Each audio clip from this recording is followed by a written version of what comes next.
You're looking good today, Sir Yexington. I'm wearing my S&M fetish tuxedo. Me too. But you should wear something different. You wear that every day. Here we go again. Welcome back to Comic Books and Cold Ones. We are your beer podcast with a comic book problem. We talk all things comic books here and drink all things beer. So if you like comic books and you like beer, you're in the right place. And to introduce myself, if you've never listened to this show before, I am Lord KMacsworth III of Inkshire, and I'm with the Royal Society of Comics and Sundries, if you haven't heard already. My great and well-spoken co-host, I'll let him introduce himself today. Pip, pip, tut, tut. Good to see you, Lord K-Mac. Yes, sir. Good to see you as well. This is always a Sir Yexington, Men of Comic Sans letters from the Advanced Institute of Funny Book Studies, or the, as you know it, the AIOF-BOSC. Yep, that's how I know it too. Welcome in, everybody. If you haven't been guessing, we are doing one of our favorite series that we do every once in a while, probably about once a year. We are delving into Masterpiece Comics Book Theater, where we break down a little-known story or a well-known story that we really like. Not necessarily the biggest story of all time, but one that we like that's just a exemplar of really good comic book storytelling that you can pick up and read and find out with us, and something that we've read over time that we really, really like.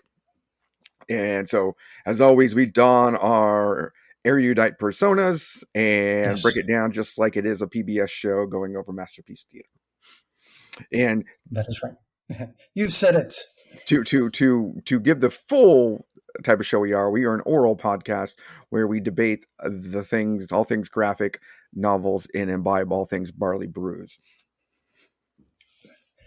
Well done. And now, if you even if you want to send us an email, you can email us at cbcopodcast@gmail.com. We will take the tweets as well on Twitter or X at cbco_podcast, and you can sample our fine photographic talents at comicbooks_cold ones on the Instagram platform. But Sir Yexington, how are you today? I'm doing pretty good. I'm pumped to talk about our comic book today, which is going to be the 4-part series from 1988 of the Batman comic book from 417 through 420, known as 10 Nights of the Beast. Yes. And to kick it off, we'd also like to do a shout out in honor of our lordly and queenly podcast here. We had a download from, all right, I'm going to try this, Cleckheaton. That looks about right. In Kirklees, England, the United Kingdom. Yes. Cheerio. Cleckheaton is a town in the metropolitan borough of Kirklees in West Yorkshire. Historical part of the West Riding of Yorkshire. Most people don't know it's part of the West Riding of Yorkshire. They just think it's of the Riding of Yorkshire. But I had no idea. It is. Cleckheaton has a history as a mill town, and forms part of the heavy woolen district. Yeah, textiles. Not the light woolen district, the heavy. We ain't talking silks. We talking things that keep you warm. And breaking down some famous people from here, we have a pianist named William Baines. Let's see, a cricketer, a couple other rugby guys, a footballer. I don't see anyone that anyone else would know, but we did have Fred Lord, long distance runner from 1879 to 1928. Competed in the 1900 Olympics, did not win shit. Damn it. You're killing me, Smalls. But I did delve a little further in Cleckheaton. So we're doing 10 Nights of the Beast, and Cleckheaton has a wonderful number of bars. I'm looking at that now. Pubs, I should say. And the one that I would say the protagonist or antagonist in our story would go to is the Chain Bar, which gets a 4.8 review on Google, which is the highest rated, I think, in all of Claykeaton, or tied really? at least. And I didn't click on to see the website here. It didn't come up in my search. You That's didn't weird. get the chain bar? No, I got Chaos Cocktail Bar. And Here it is, the chain bar. On the Facey space here, they have guys reenacting characters from Monty Python. Oh. Looks like it has some fine suds for people to drink. So if you downloaded us and you do attend the chain bar, please write us and tell us what your favorite bartender's name is and your favorite ale to drink at.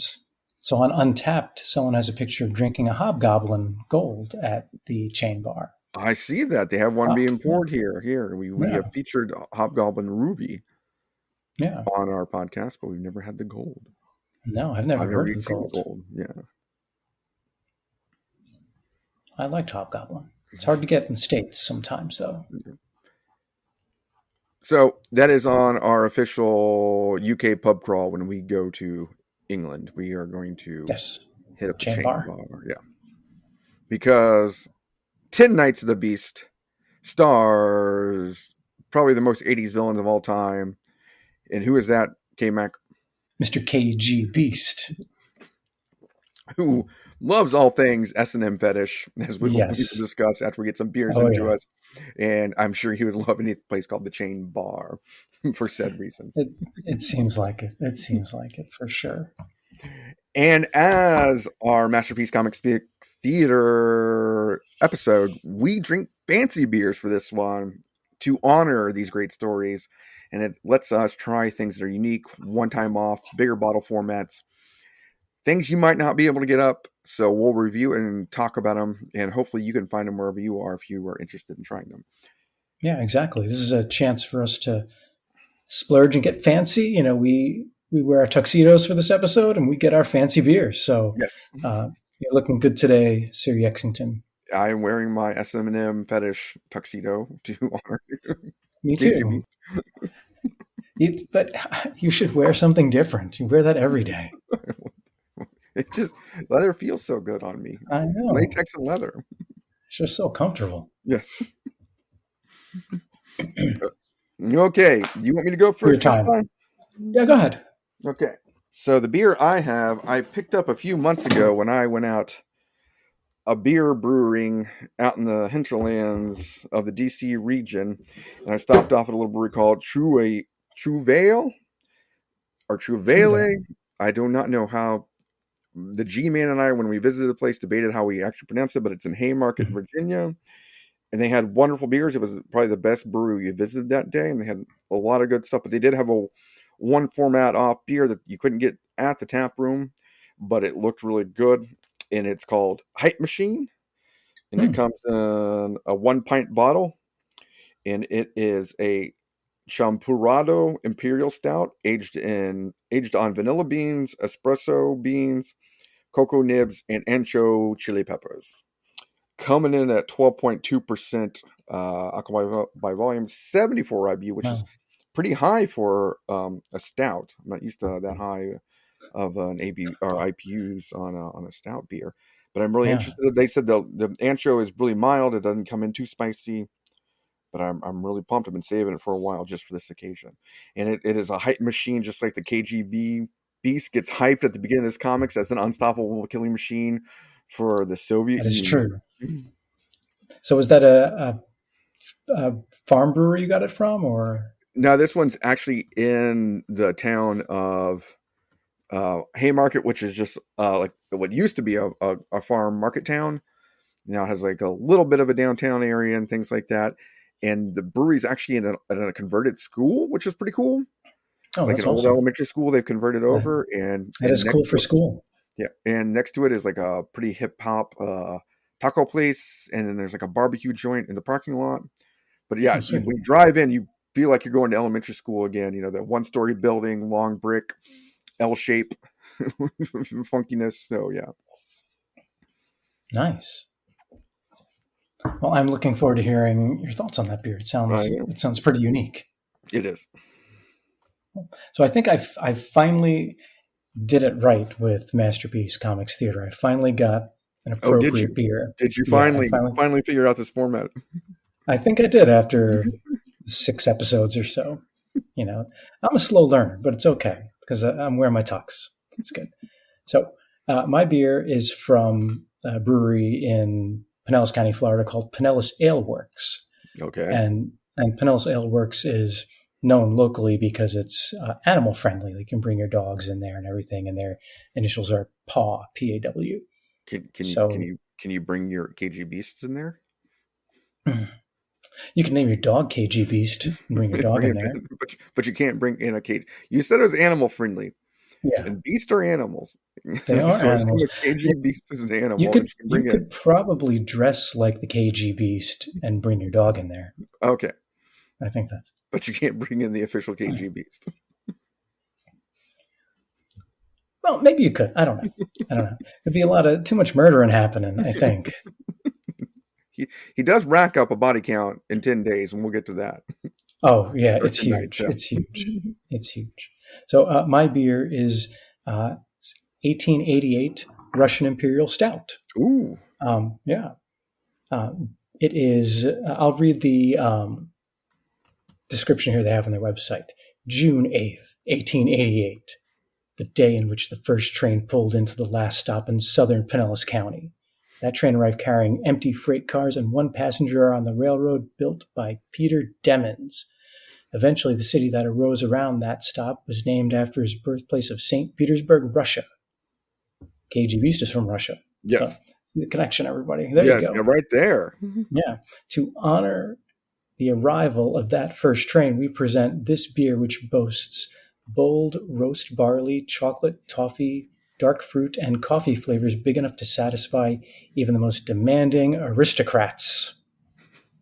Right? There we go. KMac hit it on the head. Yes. So this beer is 11.5% ABV and 108 IBUs. So how many RBUs? It says 108. Whoa, that's super high for a stout. That's off the scale, yeah. That's super high for a stout. I win. So KMac, we were both drinking Imperial Stouts. Imperial Stouts were brewed in what country? Germany. No. Russia. No.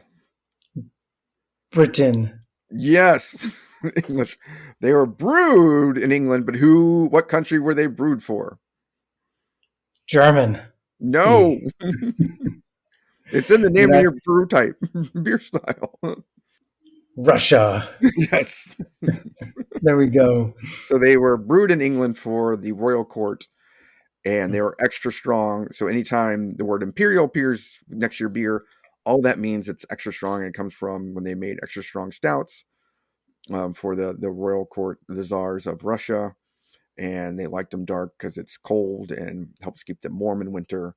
Mm-hmm. So knowing is half the battle when you're fighting a KG beast. So bringing that to your knowledge. Yes. Now, this beer won the 2017 Best Florida Beer Competition gold medal for sweet/strong stout. In 2018, it won the silver medal. In 2020, the bronze. And in 2022, the gold medal again. So it's like champion. Like Buster Douglas itself. It went down in quality and then came back roaring back and it won a gold medal again. Yeah. Crazy. What does SRM mean for beer? SRM? Yeah. Standard something measure? Or is that the it's color scale. Yeah, it's the visibility standard reference method. Yeah, for the color scale. So we have a 110 SRM with this beer. Oh, that's dark. That's as dark as a KG beast heart. Yeah, dark as a Siberian prison. Gulag's what they call them. Gulag, yes, the gulag. All right, so we got to drink some beer, right? Yep, let's crack these. Oh, it better be black.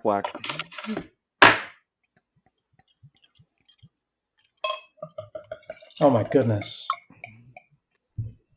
It's like mud. Oh yeah, that's. Can you smell the chocolate? Yes. Yeah, I can smell the chocolate right off the top. Maybe I get did they say toffee too? I hmm think. hmm Yeah, I can smell that. I can taste. I can smell the espresso beans. Mhm. I can get a little hint of the chilies tingling. My sinuses. It is not as dark as yours. A little lighter. Not as I'm gonna guess yours is gonna have a little more syrupy of a taste. Yeah. Um, Mine doesn't have much of a head on it either. yeah, it shouldn't. It should be pretty flat as an imperial Yeah. stout, unlike a Guinness stout or dry stout. You ready? Cheers. Yep. Mhm. Cheers, sir.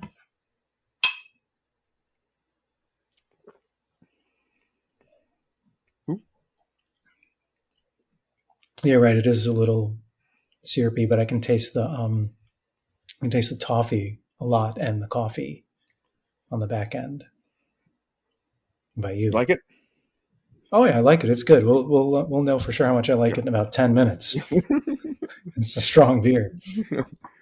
The espresso beans hit pretty quick on mine. I'm not a big coffee guy, but it's not too bad. Yeah. It goes away pretty quickly. It evaporates kind of like it's like a dry stout more than an imperial stout. So that's interesting. I smell the chocolate more than I taste the chocolate, and I don't. Yeah, there is just the tickling of the chili peppers, on your tongue. Mm. It's not, Yeah. overpowering, but you can taste it. So it's very interesting. Yeah. It's I it's can. it's it's Good. it's like the cat of nine tails when the mistress uses them on me. So yeah, it just tickles me, Oh yes, yes. tickles me, tickles. Yeah, I can taste a little bit of the chocolate, but not as much of it as I can smell. Good beer. And that Now, how brings do us. you? Let me ask you this. For Okay, you know more about this than I do. So for a pint of beer like this, that's 11.5%. That I'm probably not going to drink all of tonight. What's the best way to store it to keep it fresh? Just put a cork in it, or you can put the cap back on, put some just cellophane tighten the on cap? top, and it'll usually that strong of a beer and that style will last a day because it doesn't depend as much on the carbonation because it's Yeah. it's very heavy. It's reason it's still, so you can get away with drinking it a day later, half of it. So, Mhm. What did you but say to put on besides the cap? I use some cellophane. Put the cap Okay. down. Helps keep a little bit of the evaporation from going on because it's a higher test alcohol, so it'll evaporate a little bit more. Some of the Mhm. flavors will boil off and oxidize a little bit more than your average beer. But you Gotcha. can you can you can keep it in the fridge day and a half and finish it when you're ready to Okay. go. Yeah, I'll But drink. I'll just sip on it all day tomorrow. I just call you quitter for not finishing it tonight when we talk about stuff. Well, KG Beast would you, finish his Russian Imperial oh, Stout it would be done already. after murdering multiple people. Yes, multiple is an understatement. So, story we're going to get into appeared, as I mentioned, in Batman 417 through 420, March through June 1988. This is just about a year after Batman Year One shook up the Batman world as new storytelling that took place in the actual Batman series, not a separate comic book, not a graphic novel. It was in line, and this is 3 issues after um, Jim Starlin, Jim Aparo, and Mike DiCarlo take over the reins of Batman to tell some epic tales, basically from 414 430 through 430 as a crew.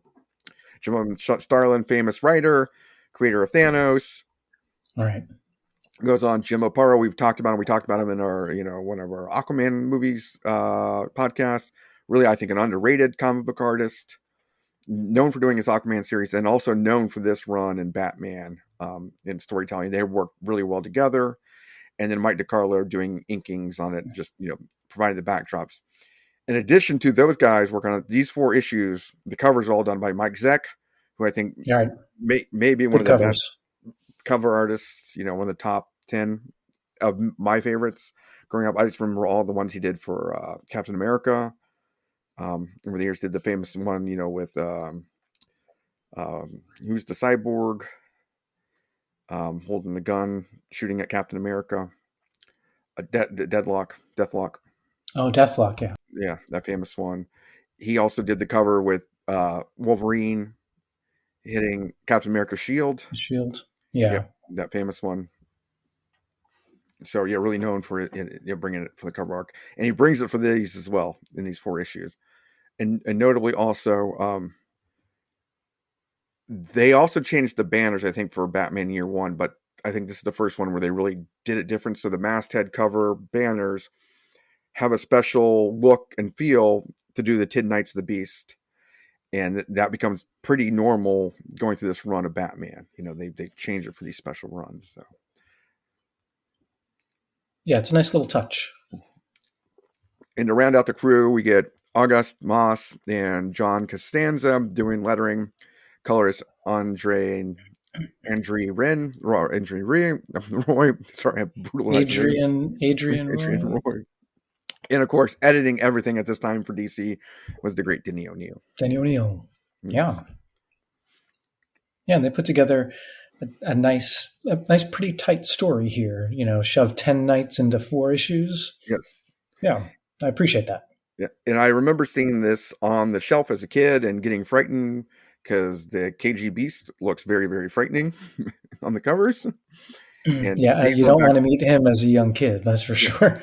And these were back when they were on the spinner racks at the pharmacy or the grocery store when I go. I remember, yeah, because this is before I would go to comic book stores regularly. And that's where I'd get most of my comics. So, yeah, I don't remember seeing these ones, but yeah, I imagine they would have scared young Sir Yexington, had him quivering in the pharmacy. Yes. And it's also, you have a note here, it's right before Death in the Family. So we have Jason Todd as the Robin in these stories as Batman's sidekick. So, yeah, the height of the storytelling that Starlin Aparo and DeCarlo do is the Death in the Family series with the, spoiler alert, turn away now, the murder of Jason Todd by Joker. What? Spoiler. How dare you?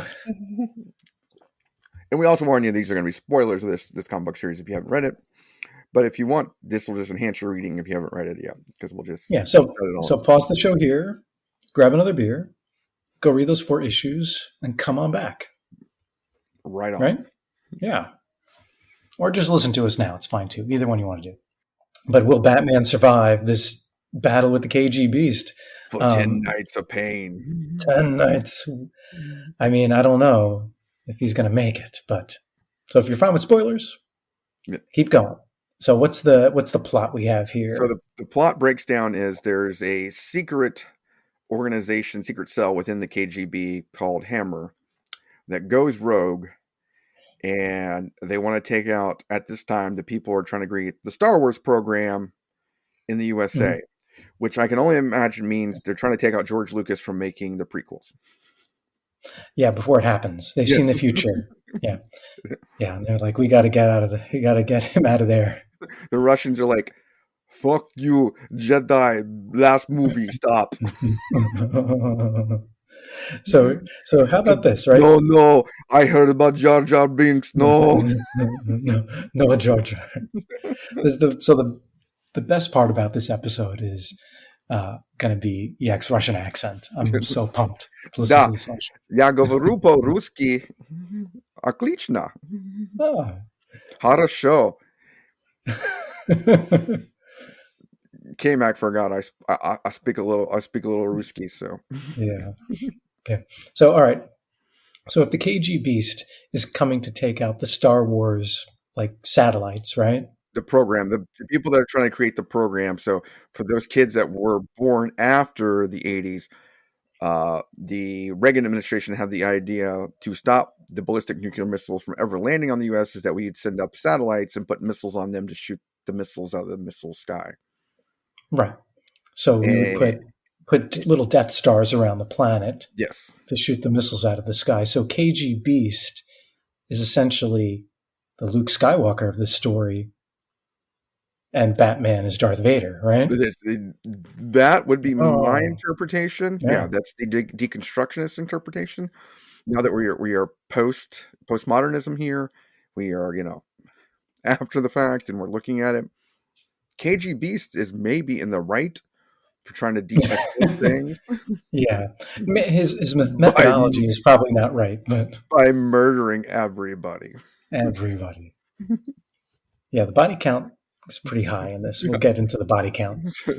So they send KG Beast, the Hammer Cell, after the Hammer Cell people actually commit suicide because they want to, they're all for the Soviet Union. The Soviet Union sends one of their own representatives from the KGB to warn everybody in Gotham, namely the CIA, the FBI, and of course Gotham PD's own Mr. Commissioner Gordon.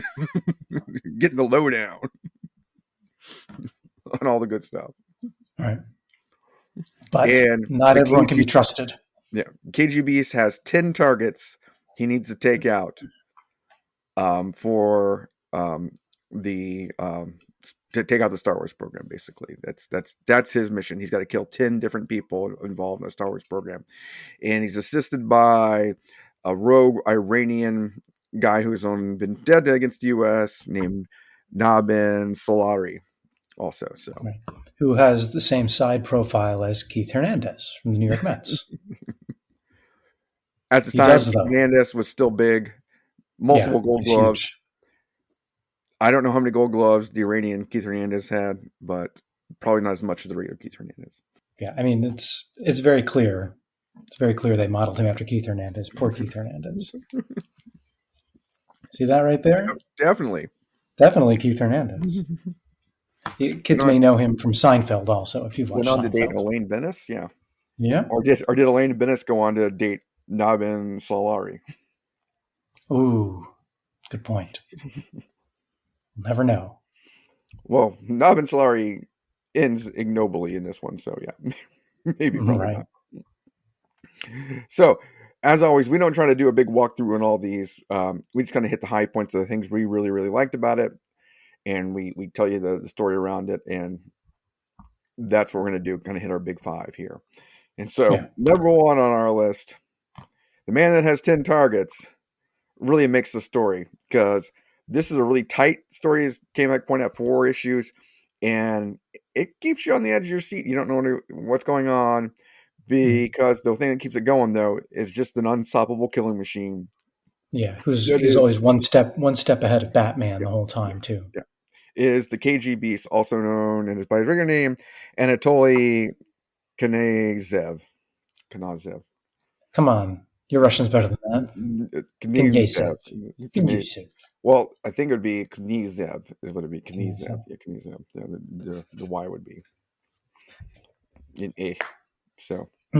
And one of the reasons the story's so tight is because KGB likes his costume tight. That's for sure. He dressed literally in what would be close to being, a gimp outfit for a professional wrestler, right? Right. He looks like the gimp from Pulp Fiction. Yeah, but he doesn't have any pants. He just has like wrestling trunks. Yeah. And then the top, and then like a luchador gimp mask. Right. And so I know some people complain that a lot of female superheroes are scantily clad. Hey, also Russian assassins. Yeah, if you want the balance, scantily clad. Yeah. You want the balance to the sexy heroine, superheroes. You get the sexy supervillains, Yes. Sexy Russian assassins. Yes. And he is trained in multiple martial arts and all known weapons, which includes lots of guns, shurikens, knives, surface to air missiles, everything. Yeah, and hand-to-hand combat, like he really takes some guys out with his bare hands. Yes, and he doesn't say shit. Right, that's a good point. For 4 issues, he's just a silent killing machine. So, and if you've never read anything with him, he goes on to actually talk in later comics, but this one he does not.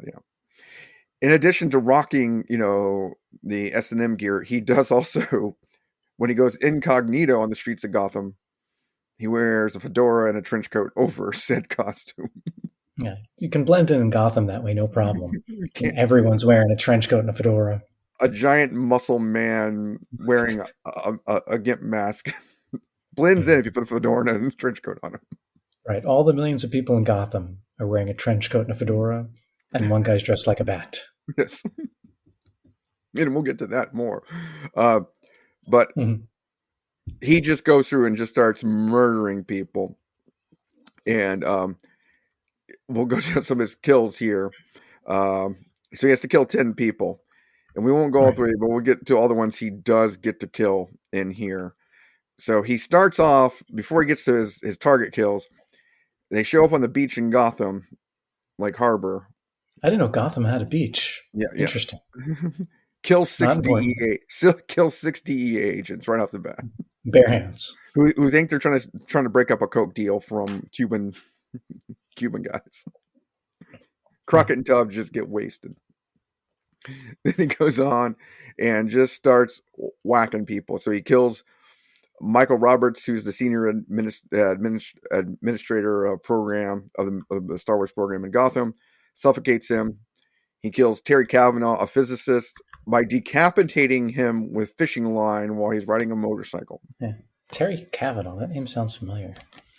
I think some of these names that they use show up as former Batman associated artists and writers, because we do get to a Dennis Kane, which I assume is Denny O'Neil and Bob Kane mashed up. Terry Kavanaugh with a K is a comic book creator. He did a lot of Spider-Man stuff, including Spider-Man 2099 and the Clone Saga. No, those come way later than this, but yeah, before. But no, that's probably the most brutal kill in all of this is the decapitating motorcycle rider, because they show the head bounce. Yeah, they do with the helmet.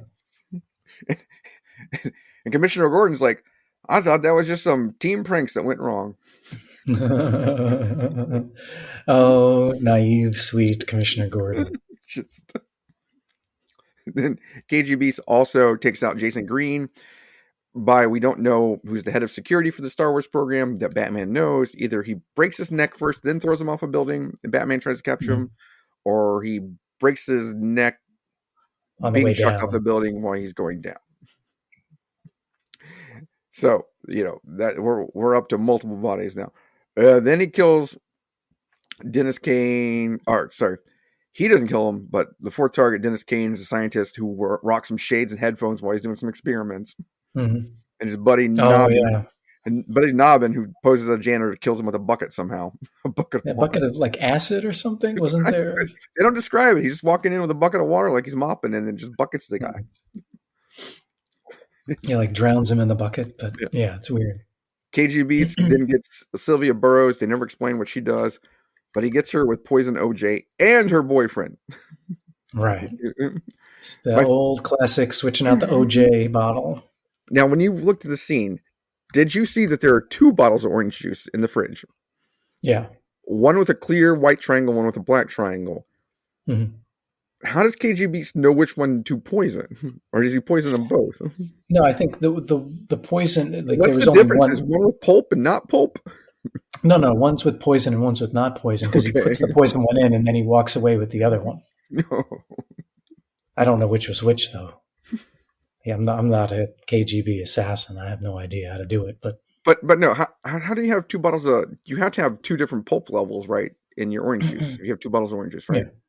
Yeah. That's the only reason you would have 2 bottles of orange juice. Like full. No. They only had one. The second one was the one he put in there. No, there's 2. You go back and look at he opens the fridge and there's 2 bottles of orange juice in there. This is before or after Keith Hernandez? This is after Keith Hernandez gets introduced, because Keith Hernandez has already bucketed a guy. No. When he opens the fridge, there's only one in there, the black one. No. He looks like he's reaching to pull it out, right? No, I'm looking at it right now. Okay, he's not pulling it out? I thought he was pulling it out. He's putting it in. He's putting it in, yeah. And so he marks it as having a black triangle. So okay, if I get thirsty and I come back here, I know not to drink this one. Well, he takes the good one with him and leaves. Yeah, but they have different. One has a white triangle, one has a black triangle. Right.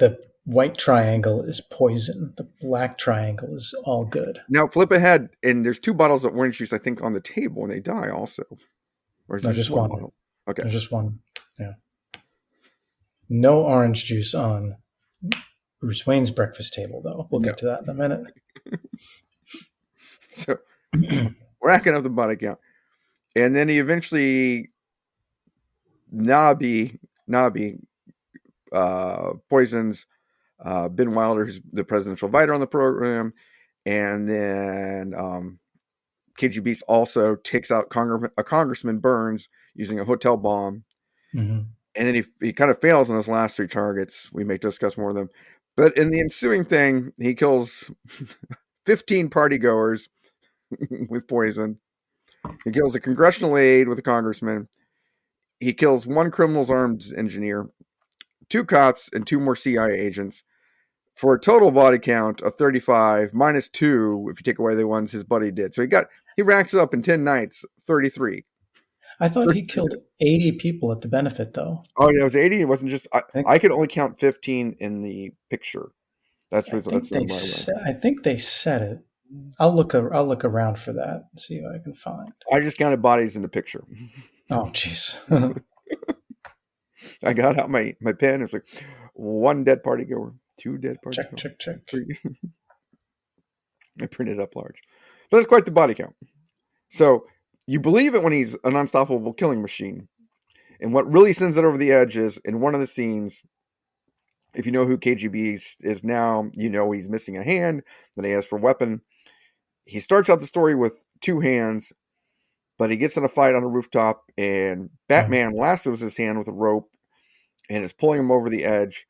And instead of letting Batman pull him over, he cuts the rope. Instead of cutting the rope. He cuts the rope, right? He cuts the rope. No. Of course he cuts the rope. What else would you cut? Not the KGB's. Cutting the rope is the sissy way out. Yeah, that's true. Yeah, I'm reading this and I'm like, wait, why doesn't he just cut the rope? He hacks his whole hand off. Oh, and so Batman tells Robin that Robin asks how many people were there at the banquet, and Batman says 40 couples, 80 people. Oh, okay. So way more than I undersold his death rate. Oh yeah. How dare you? Yeah. He's coming after you now. He's only got 1 hand. All I have to do is put a rope around the other one, and I'm good. You're good, yeah. Now there is a rope on my. That's French, but either way.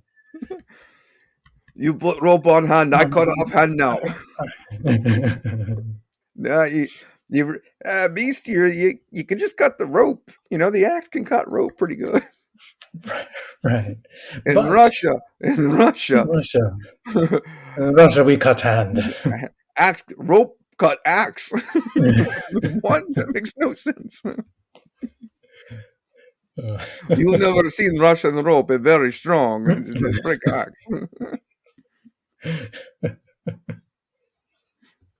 It's known worldwide. Strongest rope. Strongest rope in the world. It's like made strong by Russian winter. Yes. It is like steel cable. Soaked in imperial stout. Yes. That's what I was about to say. Just like my beer I'm drinking. This is really popping. The espresso is picking me up, as you can tell in my voice. And and the nibs are coming through a little bit more. The chocolate nibs are coming through, but the intro's kind of mild it out a little bit.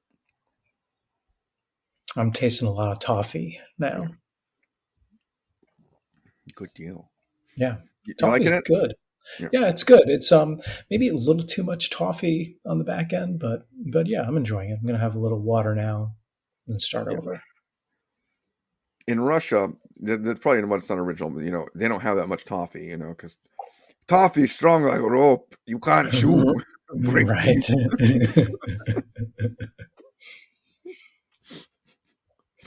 So yeah, just through the whole thing though. KGB's always ahead of Batman. Right. Killing dudes, beating Batman down as best he can, just in rocking short pants. Oh yeah, rocking those panties. And so yeah, KGB goes on to be a regular villain in a number of Batman stories. when he finally moves to the U.S., takes up with the Russian mafia, and there's a number of later stories with him, and appearing with his hand that's now a weapon with whatever he wants to use. Yeah. Still likes to dress and come to Gimp gear though. Oh yeah. Well, I mean, It's got a style. I mean, yeah, when you have a style and you have a lifestyle, it's just you have to be all in. He also kills the guy that He also kills the guy that builds him his hand weapon. Yeah. I counted that guy. That's the one's arm engineer, Okay. criminal arms engineer. I got that kill. You got him there. Yeah. Right before he kills the two cops, he takes out that guy. Oh, and the extras. Okay, I see that now. Yeah. The nondescript people we don't have names for per se. Yeah. 60 agents, one boyfriend. So yeah, we're well past the body count of 50. So yeah, big numbers for 10 nights. I mean, 10 nights puts the work in. Yeah, averaging like probably more than 10 a night. Well, it's what is it? 8 point, somewhere around an 8 a night or whatever. Yeah. 7 to 8 a night, depending on how many we want to give. With 80 at that banquet. Yeah, and definitely. And there's most of the 10, and then he gets to the 6 agents at the beginning. Yeah, I mean, Iranian Keith Hernandez has got to be jealous. Yeah, he goes 4 for 5 for a night. That's a big deal, man. That is a big deal. Nowhere near. KGB's putting 8 on the board in the night, man. I know. On average. Next part we really liked is, as I mentioned, I ran down all the creators here, but overall this soup to nuts is like great art, great storytelling, the characterization of people, the covers, each panel is really well done, keeps you on the heels of the story, and they change the panel design and layouts to kind of story. There's like one page that has like 4 across, and then 4 down, little slim panels that shows it with the rope and the shooting and everything. It's just Aparo just nails it in this one. Like I said, but they have like the small panels on top, a main panel in the middle, and small panels on the bottom. There's good storytelling through art and panel breakdown. It's what comic books should be. That's the reason we like these, feature these. If you haven't read them, this is the way, somebody, one of the reviewers of this, when I read them, the reviews, is like, this is comic books 101, man. If you've not read a good story and how to tell a comic book story, this is really it. 4 tight books. The layouts are great. The text is succinct and makes sense, and you can follow along. Right. Guy loses his hand. You got it all. Yep, it's kinky and everything. Yeah. Which was your favorite cover of the? I will have to go back and look, but why don't you start with your favorite cover? I was going to pull them up here on the fandom here, because the first one has Batman swinging, kind of falling. Looks like he's falling backwards. That's really great. Mm-hmm. Kind of swings into the moment. Second one has him dodging bullet fire in front of a building. That's it. I like that one. That's a good one. That's really great. And you just see the shadow of the KG Beast. Yeah. Against like a trash can. Yeah, against the trash can. Yeah. And cover 3 has the KG Beast. I think that's my favorite. That's your favorite. Because that's the one I remember seeing on the shelves as a kid, and an axe wielding gimp in thigh highs, just with things hanging off his belt. It's sexy for sure. Sexy and scary. Yeah, the fourth one is Batman and KG Beast brawling, essentially like wrestling with, like they're in the sewer in this one, and Batman has his hand over the Beast's mouth and his other hand on the Beast's gun. Yep, gun arm. Yeah, I think I like cover number 2 the best, where he's dodging the bullets. I like that one. I like how there's like the detail in all the bullet fire, and I just like the layout for that one. Yeah, across the board, Great very good. covers to bring you in. Great art to tell a story with. Great inking, the right amount of black, with the KGBs. And this is blue and gray Batman with the yellow shield. So this is before the big return. We're a year away from the Batman movie coming out and going with that that look. And so still really classic. The classic Batmobile that you were used to as a kid before they reinvented.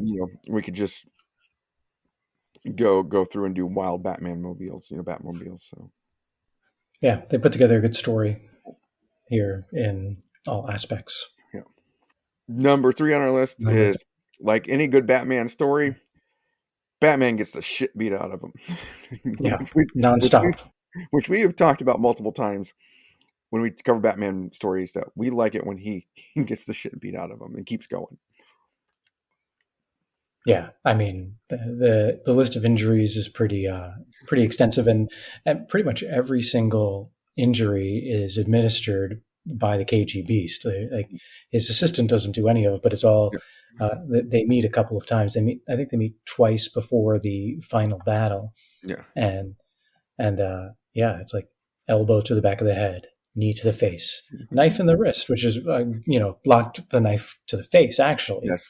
He gets shot in the shoulder, and he gets shot again in the same shoulder, but the second time was it by an FBI agent? It's by the crooked FBI agent, yes. Crooked FBI agent. But on that one, so he gets shot by KGBs in one shoulder, and then he gets shot again. Did the bullet hole? They never say if the bullet went through the same hole. Yeah.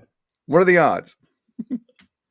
Yeah, if the bullet went all the way through, and then the next one all the way through too. Yeah, perfect. Yeah, isn't that better, right? Like if you get shot in the same hole, it's not worse, right? I guess it would probably be a little worse if it wasn't exact. Since you went to 4 years of medical school. Okay, all right. And I've been shot twice. So you've been shot twice in the shoulder. Yes.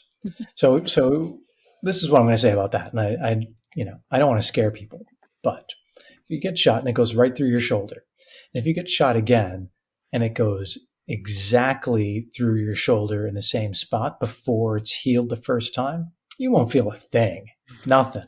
But if it's a little bit off and it touches anything, it's going to hurt like a bitch. Gonna sting a little. Yeah. Gonna feel that. So make sure, if you're getting shot for the second time in the same spot, make sure you get that lined up. Yeah, you tell the shooter to hold off. Yeah, wait. Yeah. Flare it just right. Yeah, because it hurts otherwise.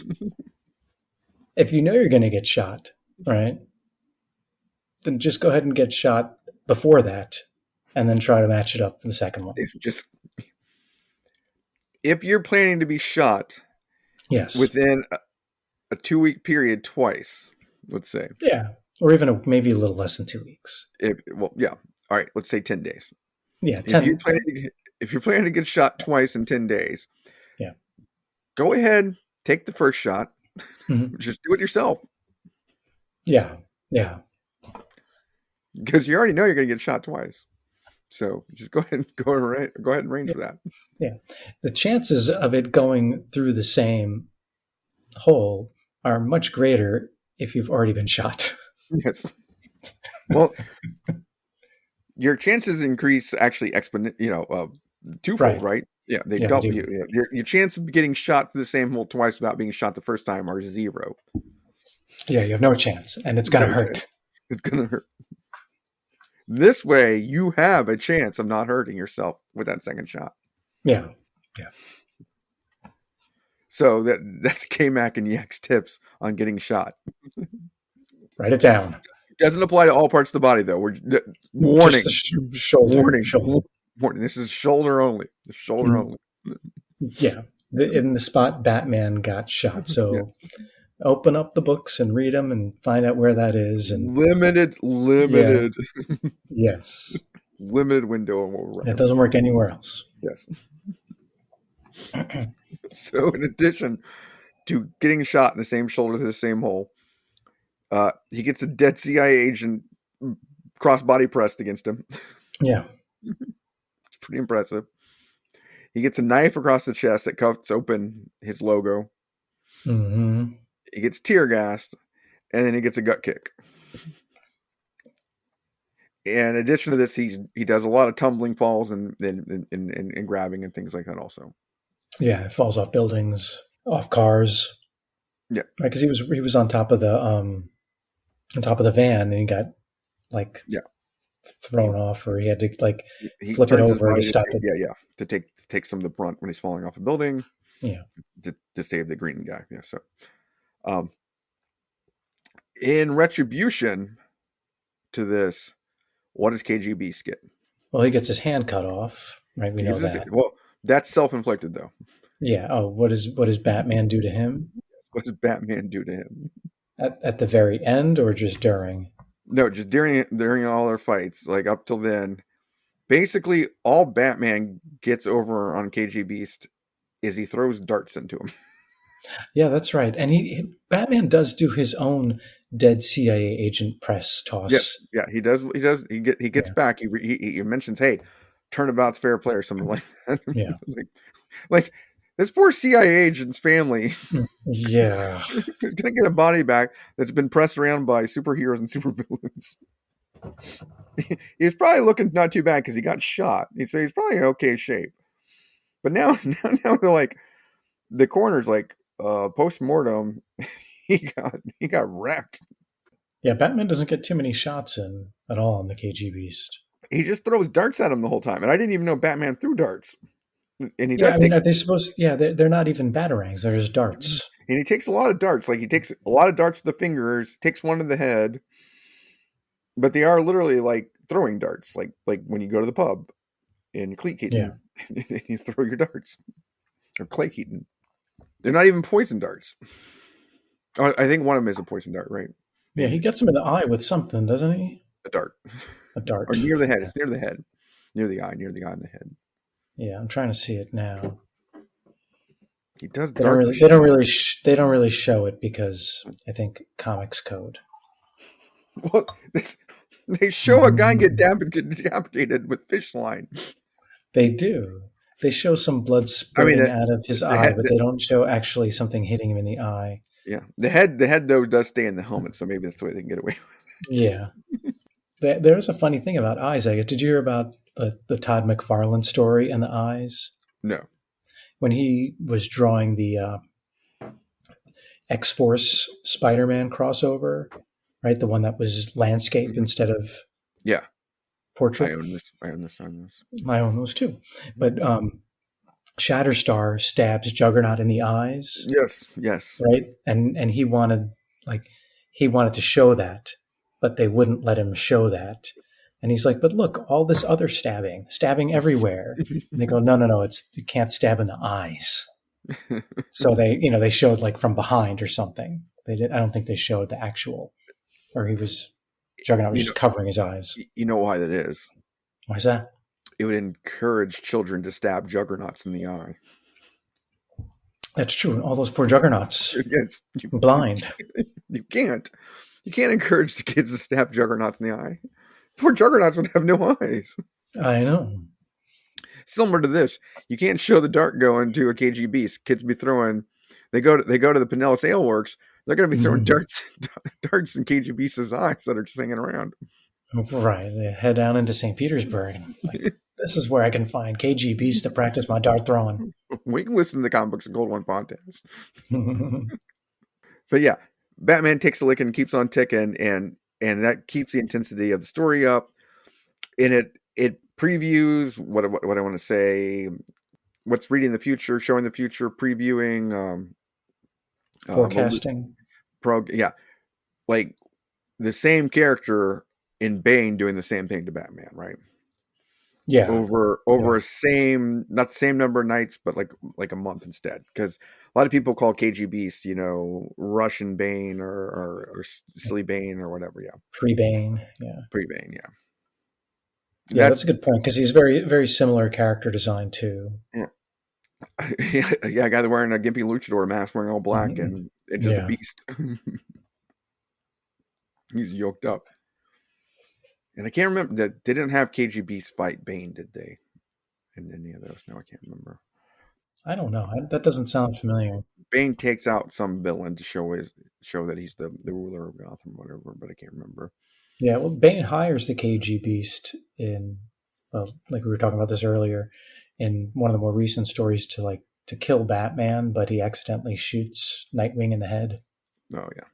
So basically, Bane. All you kids that love Bane, that love Tom Hardy, you'll love the KG Beast because he's the original Bane. Apparently, there was a fight between them in Blackgate. I guess that's the prison. Yes, the non-superpower supervillains go to Blackgate. Or the non-crazies. So Bane without Venom versus KG Beast in Blackgate. There's a gallery here of the fight. Interesting. But this is like 14-year-old post that I'm finding on. Anyone get darts? No, I don't think so. Not a real fight without darts. Let's see if I can find some images of that. But they said KG Beast won. Well, yeah. Yeah. You're not taking my man down. You're not taking down Anatoly. Oh, KG Beast looks cool later on in the Robin series. You're talking about. Yeah. You are being called Robin. I am to be killing you. You are to be called Robin. I be killing you now. Yeah. Slush Robin. That means listen. Yabudu smirt Robin. That'd be a Yabuduru smirt Rabana. That would be it. Yeah, that'd be the Russian. I will kill Robin. Ah.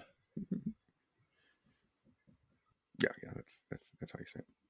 If you're ever in the room, KG Beast and I like this, the way I can communicate with them. Oh yeah, for sure. So even though Batman gets the shit beat out of him through this entire series, he still finds time to sit down for the most important meal of the day. Yes. So he's getting the shit kicked out of him. Getting shot. And then as a regular thing, this is, I believe, after he gets shot or right before he gets shot. It's right before he gets shot.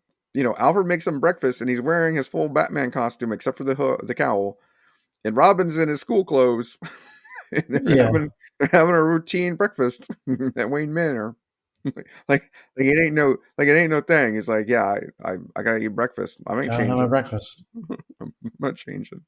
Yeah, that was impressive. I like that. It's like, hey, people about to get killed? Eat my eggs. Yeah, and Robin has cereal. Yes. I couldn't remember. I didn't read what cereal brand it was, but I remember that.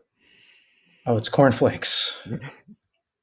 Of course. None of that sugary shit in the Wayne Manor, man. The body's a temple. Did you ever eat cornflakes? Oh yeah.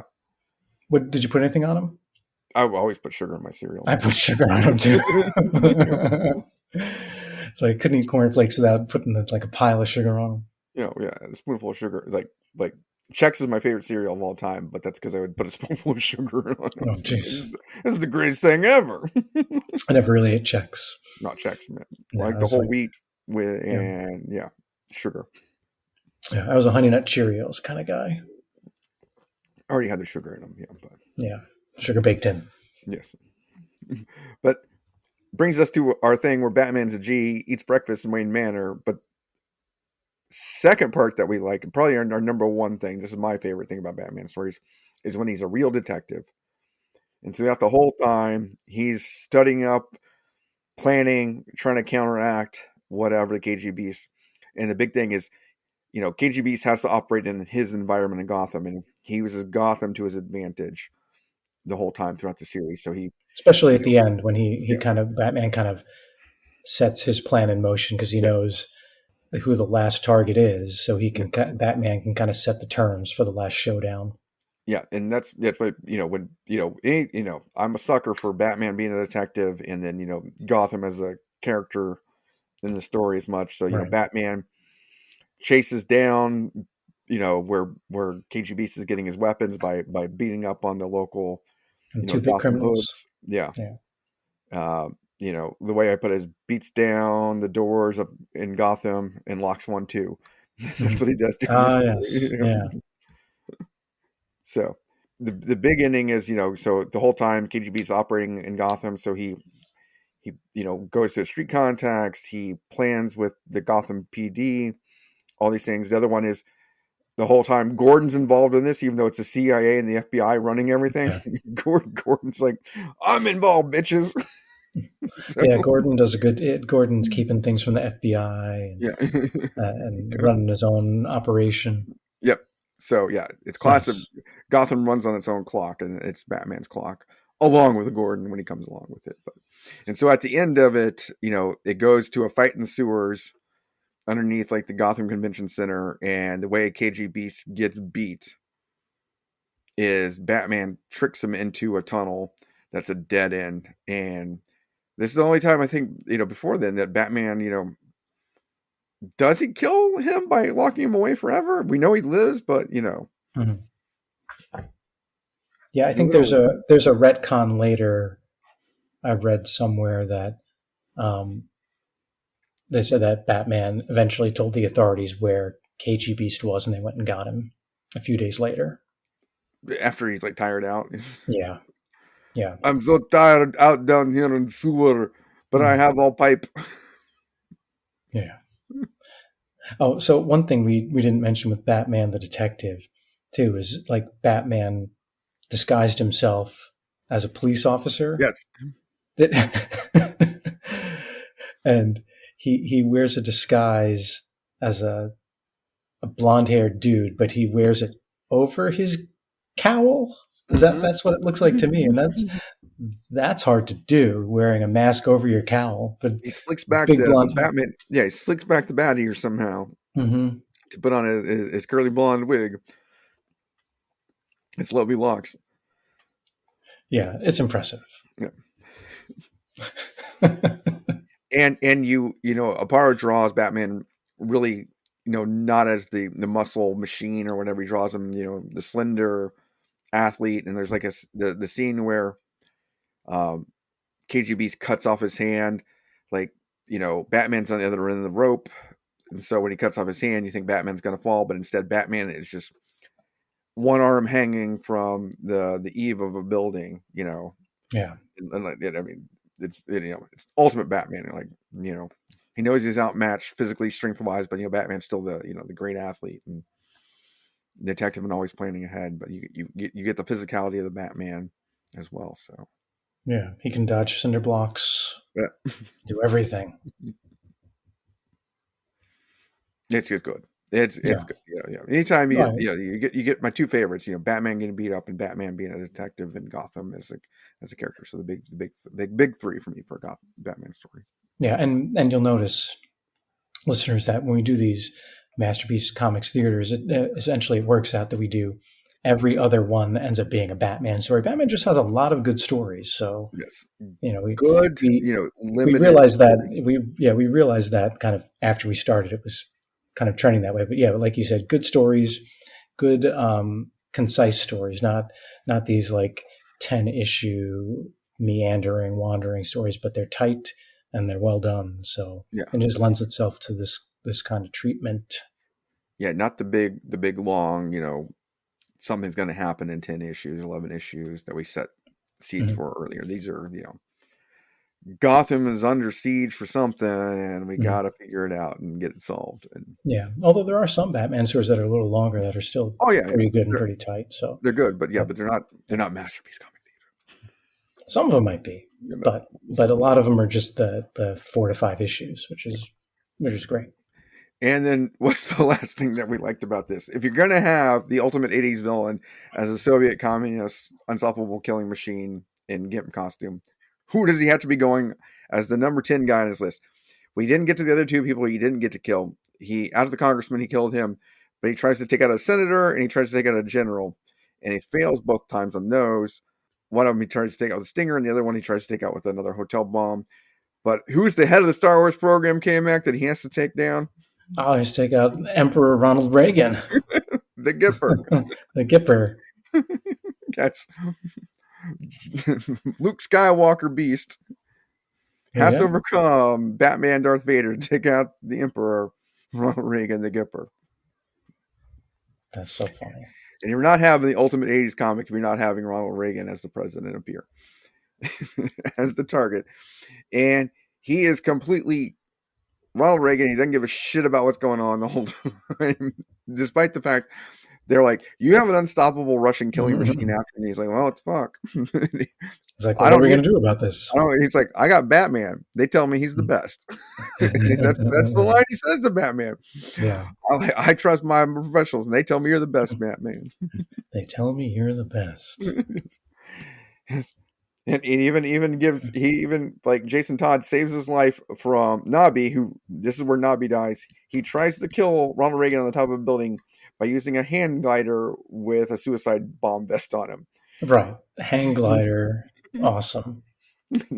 Straight up hang gliding into the top of the building, and Jason Todd takes him out by swinging through and knocking him in the face, and then he blows it up. Yeah. That was, Jason Todd didn't really have much to do in this story, but that was awesome. And Jason Todd, what does the Gipper say to him? Fine job, lad. It's so good. I don't give a shit if the KGB is coming. I told Gorbachev, tear down this wall. I'll tear down the KGB myself. Yeah, and this is an example, too, of how, at this point, Batman is able to kind of lure the KGB into the scenario Batman wants him in. Yes. And so who does he use as bait? He uses Ronald Reagan, but it's not Ronald Reagan. Who is it, K-Mac? No, it's Master of Disguise. It's Alfred. But you don't learn this until the very, very end. And the best ending of the whole series, after Batman comes from the sewers, getting the shit beat out of him by the KGB and locking him away forever and ever, he gets in the back of his limousine, Bruce Wayne's limousine. Nobody gives a shit. Nobody notices. Yeah.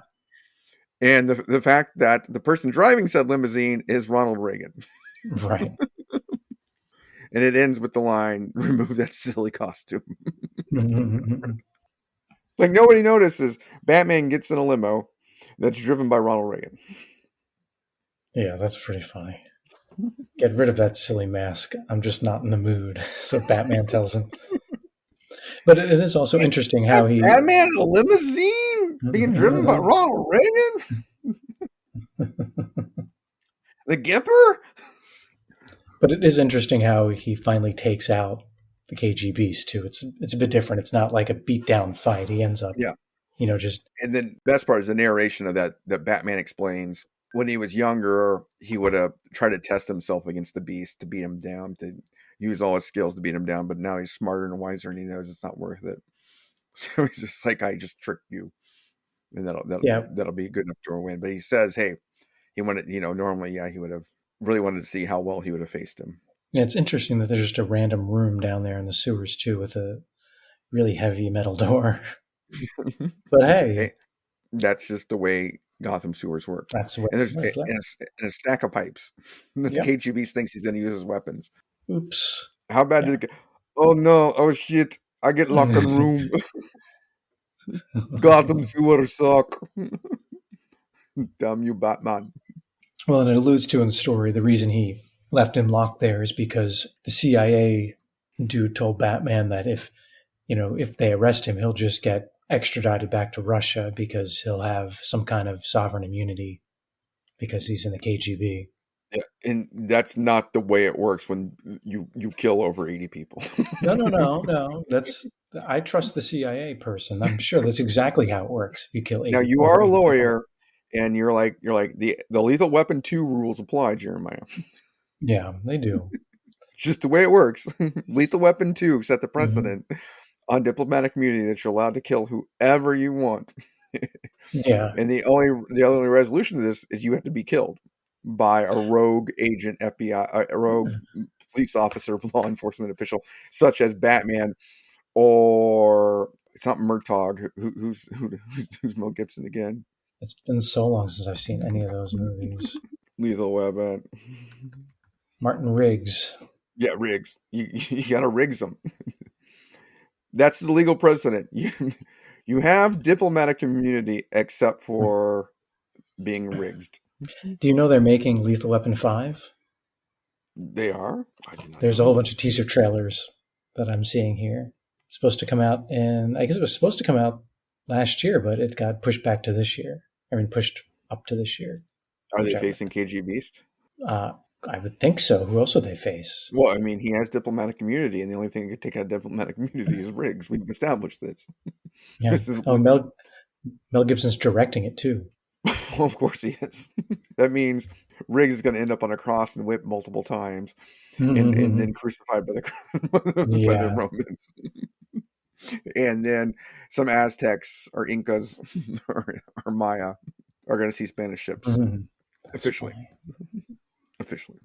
But no, this is the Lethal Weapon came out in '87, right? So I wonder if Starlin had watched that and goes, KG Beast would have diplomatic immunity. So that's the line we're going to go with. But that was '88. So no. Lethal Weapon 2 came out later, right? Yeah, March '87 was Lethal Weapon 1. 1, yeah. '89 is when Lethal Weapon 2 came out. So maybe the writers of said Lethal Weapon 2 read the KG 10 Nights of the Beast, namely Jeff Boehm and story by Shane Black and Warren Murphy. They read 10 Nights of the Beast, and they're like, hey, this diplomatic immunity thing has some weight. You can just kill people and get off for it unless you're killed. Yeah, it's genius. Let's get some diplomatic immunity, man. It's the way it works. But that's the reason why this tale is so good. It covers all the great late 80s things that we love, covers all the Batman things we love, introduces the KG Beast as a prototype for Bane, who goes on to be, what people know as an unstoppable killing machine. Yeah. It kicks off the run of, 3 great creators who go on to tell probably, where do you put the Death in the Family? Top 5 probably stories of all time. Like Batman stories or all-time stories? Batman stories. Yeah, probably top 5 all-time, just because of the weight of what happened. Yeah, because you're like Dark Knight number 1, Year 1 number 2, maybe Hush, Long Halloween. Yeah, and then you're looking at Death in the Family right around there. As the number 5, I'm thinking. Some people might put it a little higher, depending on whether they're like, that's my kind of rating of the top stories of all time for Batman. So, Killing Joke also. Killing Joke. Yeah. So, there obviously some wiggle room for whichever ones. I don't know if I've ever read The Killing Joke. You haven't? I don't know if I have. Graphic novel short. Alan Moore. Yeah. I mean, I know what the cover looks like. Yeah, and you know what the results are. Yeah, I think so. Well, I can't. This beer is 11.5%. You host a podcast about comic books. You better know what happens in The Killing Joke. No, I know what happens. The Killing Joke. I would hope so. Yeah, that's the Barbara Gordon story. Yeah. Also came out in '88. So it came out the same month. It came out the same month this started. So kind of overshadowed this story a little bit, but. Oh, interesting. Yeah. Batman had time for KG Beast and The Killing Joke. Yes. He's a busy guy, man. And breakfast. And that's true. No time to change, though. Just time to eat. Flapjacks and eggs, man. That's a superhero meal. So Joker really, we'll have to read The Killing Joke at some point, I guess. But Joker really did a number on the Batman family in a year's worth of time. Yeah. Because Death in the Family appears in December '88. So that it was in a 12-month time, really rips through it. That's crazy. And some people think that's when the Joker becomes, his official prime villain. Yeah, prime villain or whatever. Because there was that period where from the '60s up until the '70s, there is no Joker. There's like nearly a 10-year period. Oh, really? Where they don't feature him really? Yeah, and so the one where he comes back is the famous Neil Adams cover where the Joker is pressing Batman with the card. It's the skyline. That's his first reappearance. Interesting. Yeah. Where'd he go? Well, I think this goes back to people not wanting to, that he's too scary or whatever for the comic code and things like that. So yeah. Interesting. And they were getting away from like the clowny villains, I think. they wanted to go with more serious crime, dark villains at the time. So like real criminals, but Little do they know, yeah, Joker can be pretty dark. almost as dark as the KG Beast. Yeah, well, almost. Yeah, yeah. So that was a good story. Had you read that before? No, I had been meaning to read it for years, and this reason I wanted to cover in this series because people had talked about how good it was, and it lives up to it. I mean, it's a fun yarn. That's the reason we like to do these. They're not, they're not the ones that are going to earth shatter, but they're fun yarns to read. So they're really good. So we encourage you to get a fancy beer, sit down, and go through your beer and 4 issues, and you'll be happy for one night. Yeah, it's nice to read a story like this where it's well written and well paced. We've been reading a lot of event books lately for our comic book reading club that we reference every once in a while, and those stories are just a mess. They just try to do too much. This story doesn't try to do too much. It stays on task. It moves forward. It's not, you don't have to make sure you feature all of these other characters. No. Yeah, it's nice to read a story like this. It tells a story that's just fun to read. It's just good to read. That takes comic books back to why we like to read them in the first place. That this is the medium. It can do things that art, just drawn pictures can't do, and novels can't do. In a one night setting with one good beer, you can read it. That's a good point. Yeah. And have a fun time. So, but I've been ordering now on Amazon all week, just latex things. And so that is a concern if you read this. You'll want to experience KGB's lifestyle. Yes. All right. So how do you rate your beer overall? I'm going to say, so I forgot to mention that it's the first part was the Champorando Imperial Stout part. The Champorando is a Mexican type of hot chocolate drink that you drink with churros. And so... Oh, interesting. That has the dark black chocolateness of a KG Beast getup. That form-fitting to your body. That's why this drink, it's not overpowering like a lot of 12.2% beers would be. I mean, it really hugs you and warms you, but it doesn't, knock you in your face like a lot of the heavy stouts that I'm used to drinking. And they did a really good job on mellowing that part out. So the coffee comes through pretty hard.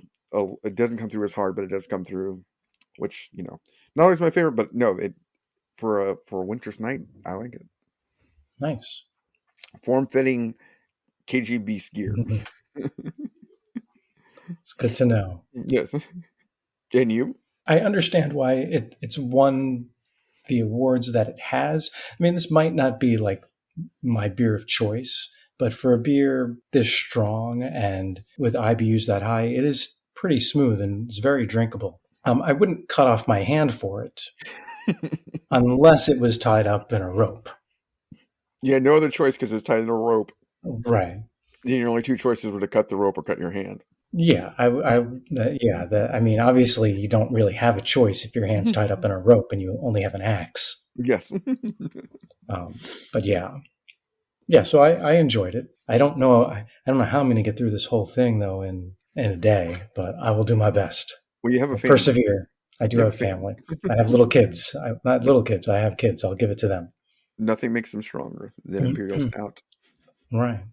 Strong like bulls. Strong like bulls. Strong like bear from Russian winter. Yeah. So what's your rating? What's the official rating? Oh, the official rating. I thought I said I wouldn't cut off my hand for it, except if it's tied up in a rope. Not cut off a hand in a rope. Yeah. That's a good rating. Yeah, I like that rating. And I like the beer. I've been looking. It's been in my fridge for like a week. I've been looking forward to drinking it, giving it a shot. You've been opening that fridge and being like, "I'm gonna drink you. I'm gonna drink you." You think you're hot, but I'm gonna drink you. Yeah. You dressed up in all that tight stuff. Yes. Because it was wrapped up. The guy wrapped it up in newspaper, so it wouldn't get exposed to sunlight on the way home. Well, that's fancy. So it's been dressed all tight. So it's like, oh boy, Well, I see what you're trying to do, beer. I'm just happy you didn't grab the poison OJ instead. I know, it was close. One time I was like, oh no, watch out. You poison OJ trying to trick me? It's always so luring. Well, as always, if you enjoyed this, we enjoyed talking with you, and thanks for listening in. If you want to email us, you can do it at cbcopodcast@gmail.com. Like us on X Twitter at cbco_podcast, and then look at all our pictures of gimpware that we're going to be posting for comic_cold ones on Instagram. So, oh yeah, take off those NSFW blockers. Yes. Yeah, but reach out to us and let us know what you thought. If you have any suggestions for a future Masterpiece Comics Theater, either reading or drinking, we're definitely open to suggestions in both of those areas. Wouldn't you say? Always. Holla at us. Always. All right. Well, thank you everyone for listening. We really appreciate it.